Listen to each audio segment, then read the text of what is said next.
విభజన చట్టం హామీలో పాలమూరు రంగారెడ్డిని ఎందుకు చేర్చలేదు? బట్టగాల్సి వేరేల మీద వేసేసి మేము చాలా క్లీన్గా ఉన్నామనేటటువంటి మాటలు బంద్ చేసి వాస్తవాలు ప్రజలకు చెప్పండి. ఇప్పుడు పోటీ చేస్తున్నటువంటి అభ్యర్థులు కానీ ఈ రాష్ట్ర ముఖ్యమంత్రి కానీ ఈ ప్రాంతానికి వారు ఎవరికి కూడా ఈ ప్రాంతంలో ఈ సేవ చేసినటువంటి దాఖలాలు లేవు, ప్రజల కోసం పోరాటాలు చేసినటువంటి దాఖలాలు లేవు, రైతుల కోసం పోరాటాలు చేసినటువంటి దాఖలాలు లేవు, ప్రాజెక్టుల కోసం పోరాటాలు చేసిన దాఖలాలు లేవు. మరి పాలమూరు రంగారెడ్డి కోసం మరి ఎందుకు గతంలో రేవంత్ రెడ్డి గారు మాట్లాడలేదు? ఏనాడైనా పాలమూరు రంగారెడ్డి గురించి రేవంత్ రెడ్డి గారు మాట్లాడిండ్రా? ఎప్పుడైనా దీనికోసం మరి పార్లమెంట్ ముందర పోరాటం చేసిండ్రా?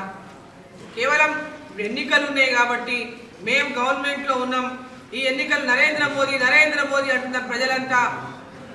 రేపు మాపునార్లో పార్లమెంటుతో పాటు తెలంగాణ రాష్ట్రంలో సీట్లన్నీ కూడా భారతీయ జనతా పార్టీ గెలవబోతున్నది కాబట్టి ఏదో ఒక మాయ మాటలు చెప్పి ప్రజలను మోసం చేసి గెలవాలని అనుకుంటే ప్రజలు ఎవరు అమాయకులు లేరు. Hit TV presents like, share, comment.